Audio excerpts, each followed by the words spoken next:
నమస్తేనండి. అందరూ బాగుండాలని, లలితా పరమేశ్వరి అమ్మవారి ఆశీస్సులు మనందరిపైన ఉండాలని మనస్ఫూర్తిగా కోరుకుంటున్నాను. పవిత్రమైనటువంటి కార్తీక మాసం ఆధ్యాత్మిక సాధనకు, మోక్ష సాధనకు విశిష్టమైనది. ఆధ్యాత్మిక పరంగా ఈ మాసానికి అపారమైన ప్రాముఖ్యత ఉంటుంది. మన హిందూ విశ్వాసాల ప్రకారము ఈ కార్తీక మాసంలో స్నానము, దానము, జపము, ఉపవాసము, దీపారాధన, దీపదానం వంటి వాటికి అధిక ప్రాధాన్యం ఇస్తారు. అసలు దీపదానం అంటే ఏమిటి? దీపదానం చేయడం వల్ల ఎలాంటి ఫలితాలు ఉంటాయి? శివకేశవులకు ప్రీతికరమైన ఈ కార్తీక మాసం నెల రోజుల పాటు కూడా భక్తులు విధిగా దీపాలు వెలిగించి పరమేశ్వరుడి అనుగ్రహం కోసం పూజలు చేస్తారు.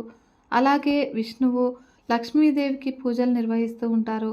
కనుక ఈ మాసంలో ఆలయాల్లో తులసి దగ్గర నెయ్యి దీపం వెలిగించడము, దీపదానం చేయటం ద్వారా మోక్షాన్ని పొందవచ్చునని శాస్త్రవచనము.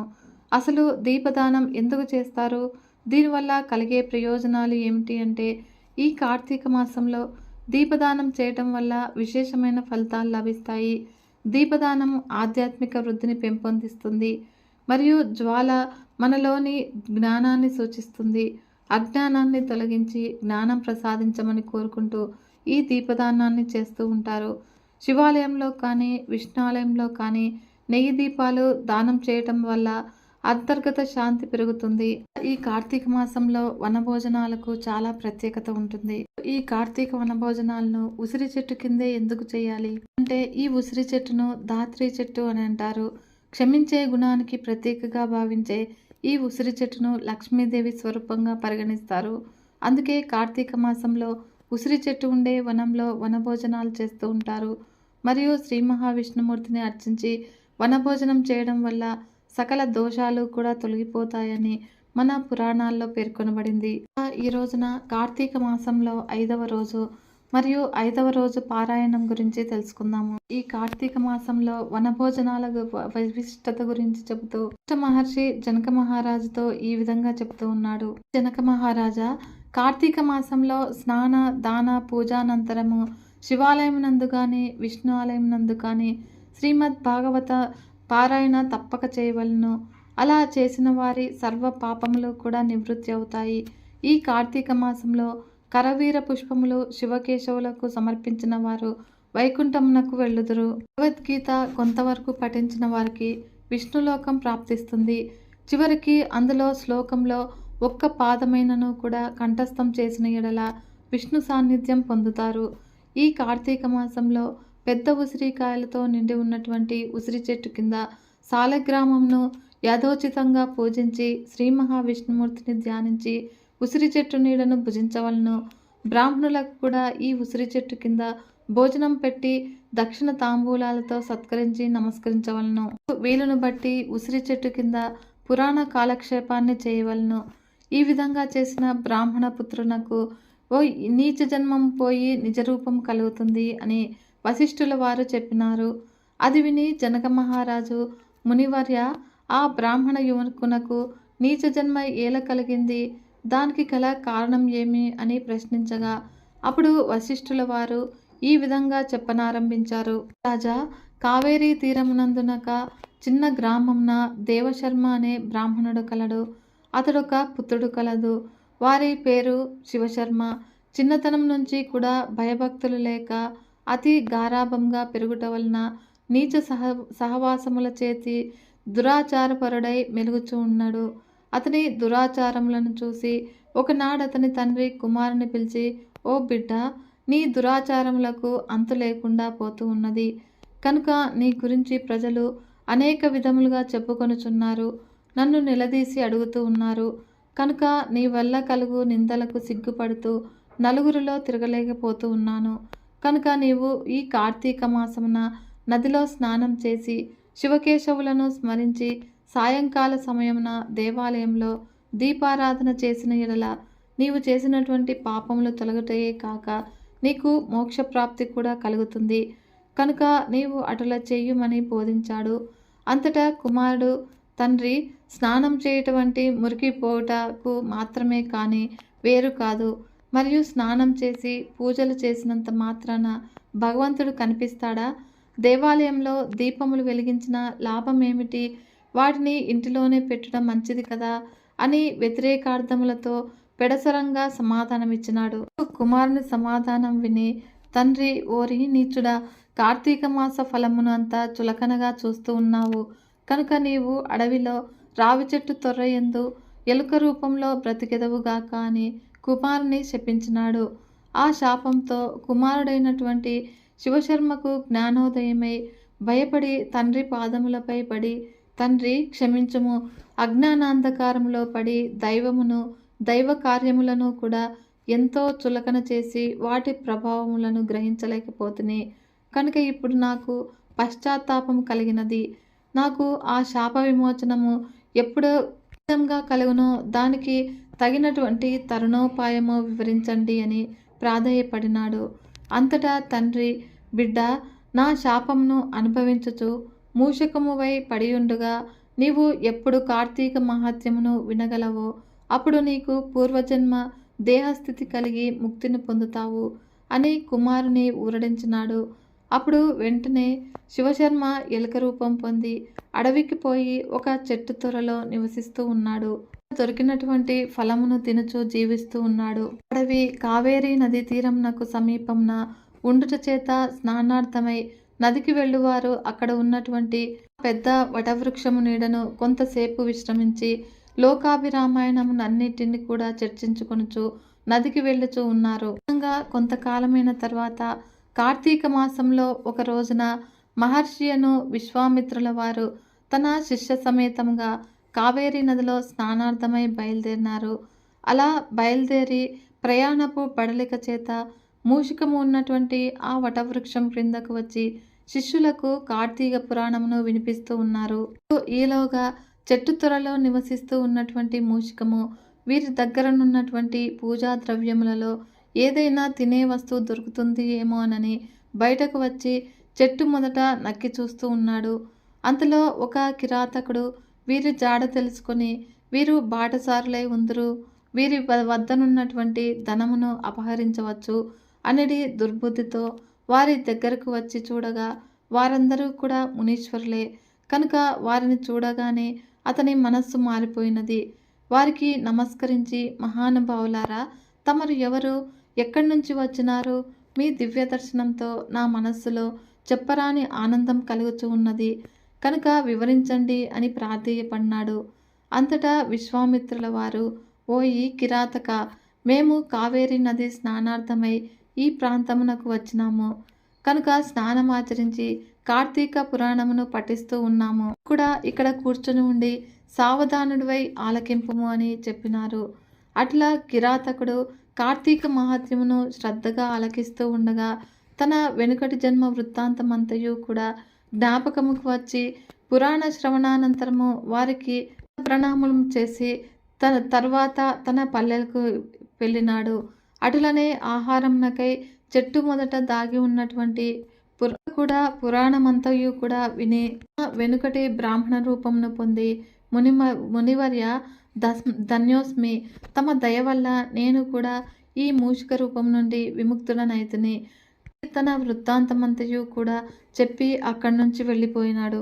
ఓ జనక మహారాజా, ఇహములో సిరి సంపదలు, పరలోకములో మోక్షము కోరువారు తప్పక ఈ కార్తీక పురాణమును చదివి ఇతరులకు వినిపించవలెను. వశిష్ఠ మహర్షి జనక మహారాజునకు వినిపించను.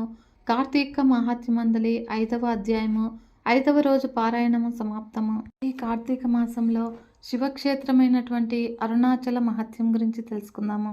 ఒక కల్పంలో శేషపాన్పు మీద నిద్రిస్తూ ఉన్నటువంటి శ్రీహరి యోగ నిద్ర నుంచి ఎంతకాలం గడిచినా కూడా మేల్కోలేదు. అలా ఆయన మేల్కోకపోవటంతో జగత్తంతా కూడా అంధకారం ఆవరించింది. అది చూసి మునులంతా కూడా, అయ్యో ఏమిటిది, అకాలంలో కల్పాంతం అయినట్టుగా ఉంది అని ఆందోళన చెందారు. ఏమిటి దుస్థితి, కల్పం గడిచిపోయినా కూడా శ్రీహరి మేల్కోలేదే అని భావించి వెంటనే తేజోరాజు సంభూతుడైనటువంటి పరమేశ్వరుణ్ణి ధ్యానించారు. మునుల ప్రార్థన విని ఈశ్వరుడు విశ్వరక్షణకి పూనుకున్నాడు.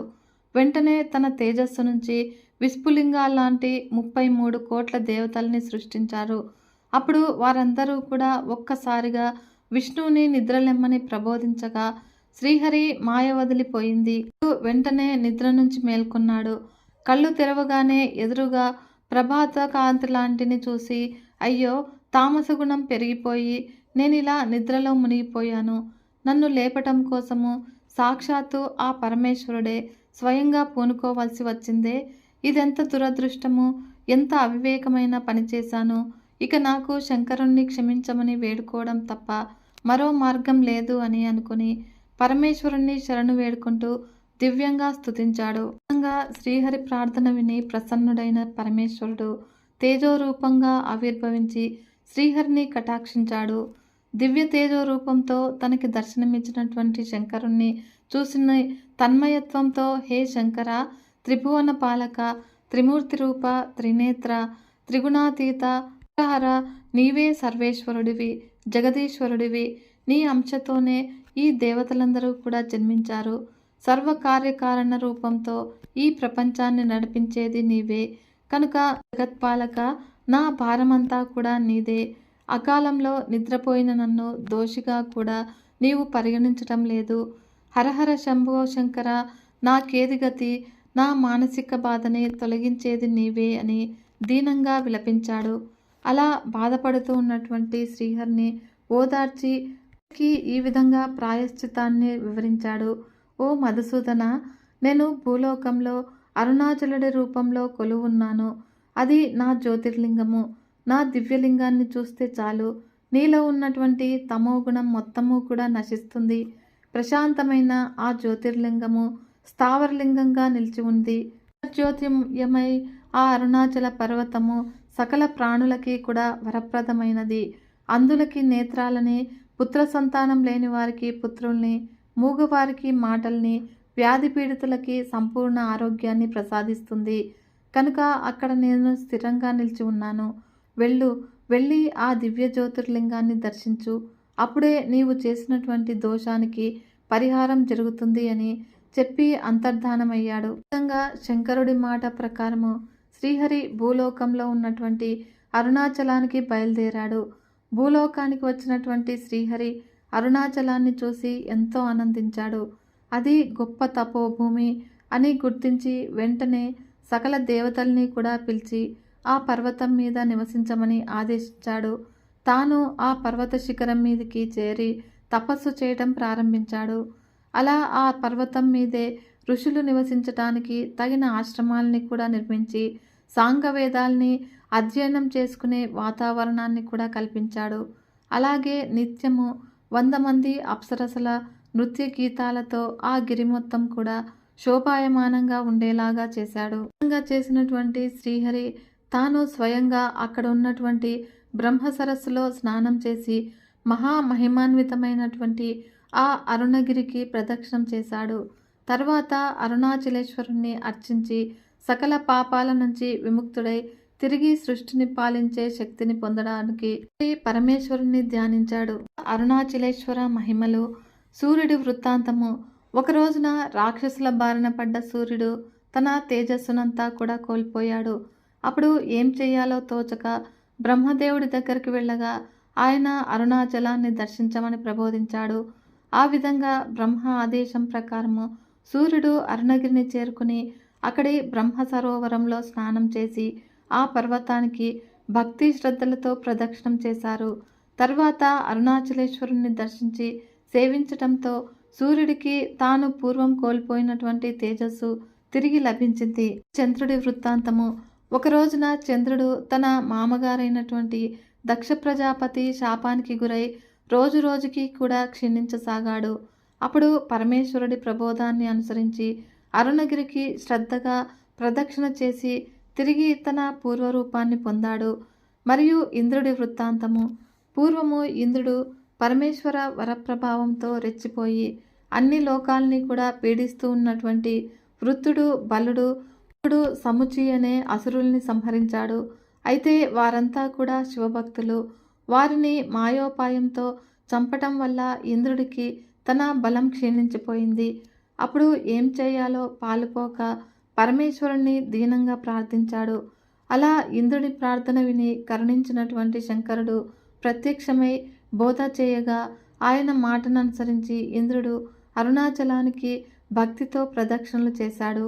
అలా చేయటం ద్వారా తన పాపాలు పోగొట్టుకుని దిగ్విజయంగా అశ్వమేధ యాగాన్ని నిర్వహించి తిరిగి తన ఇంద్ర పదవిని పొందాడు. నిజంగా అరుణాచలేశ్వరుడి దయతో ఇంద్ర పదవిని పొందిన దేవేంద్రుడు స్వామి సేవ కోసం 100 మంది అప్సరసల్ని నియమించాడు. అలాగే పుష్పమేఘాల్ని పిలిచి అరుణగిరి మీద పూలవాన కురిపించాడు.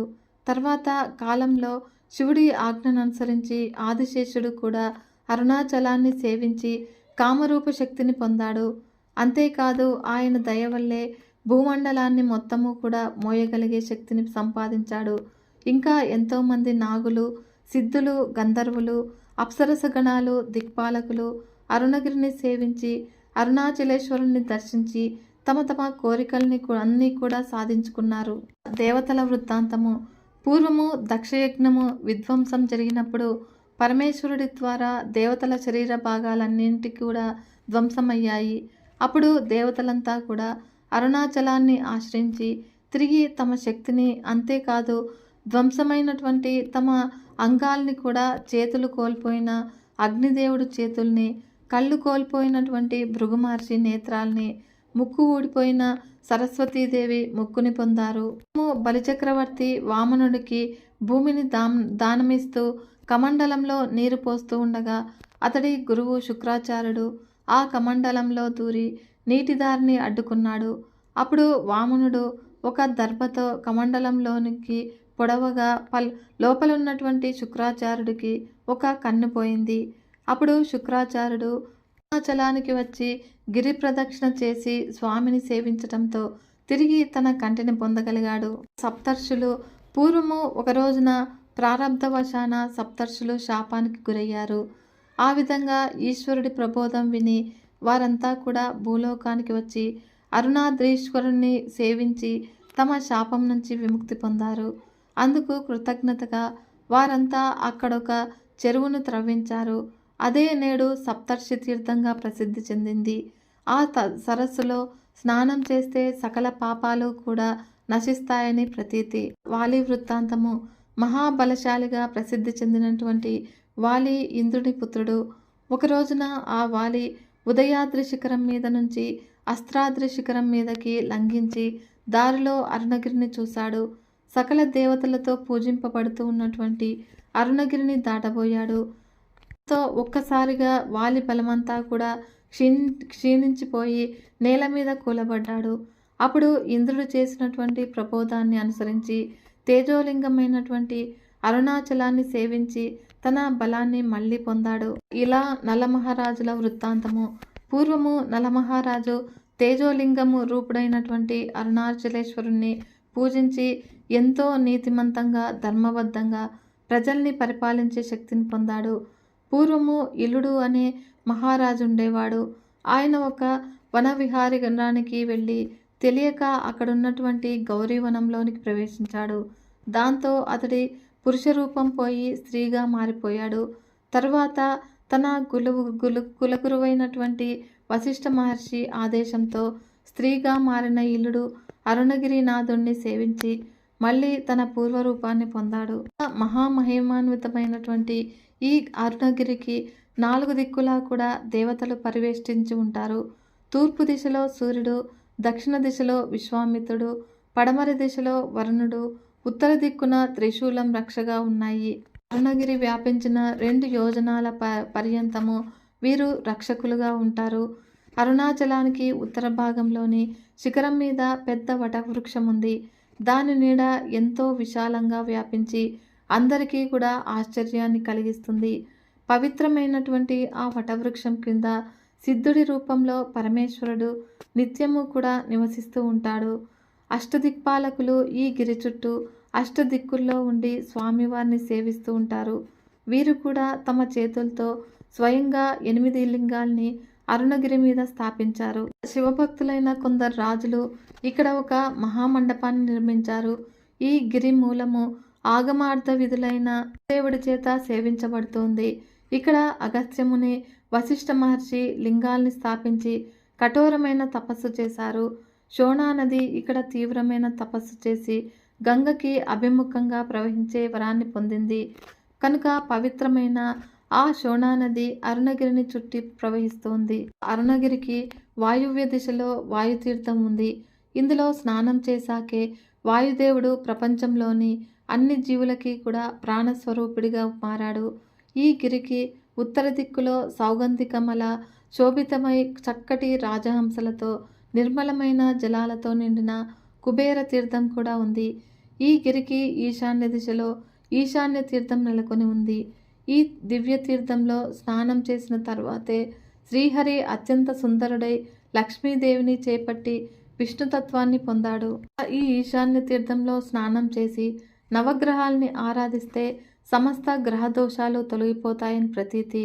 ఈశాన్య తీర్థం చుట్టూ దుర్గాదేవి, గణపతి, కుమారస్వామి, క్షేత్రపాలకుడు, సరస్వతి పరివేష్టించి ఉన్నారు. అరుణాచల పర్వతానికి అన్ని దిక్కుల్లో గంగా, యమున, గోదావరి, సరస్వతి నది, సింధు, కావేరి, శోణ నది, మహానది దేవతలు అంతర్వాహినులుగా ప్రవహిస్తూ తమ తమ శక్తులతో అరుణగిరి నాథుణ్ణి సేవిస్తూ ఉన్నారు. అరుణగిరి దక్షిణ దిశలో మహామహిమాన్వితమైనటువంటి అగస్త్య తీర్థం ఉంది.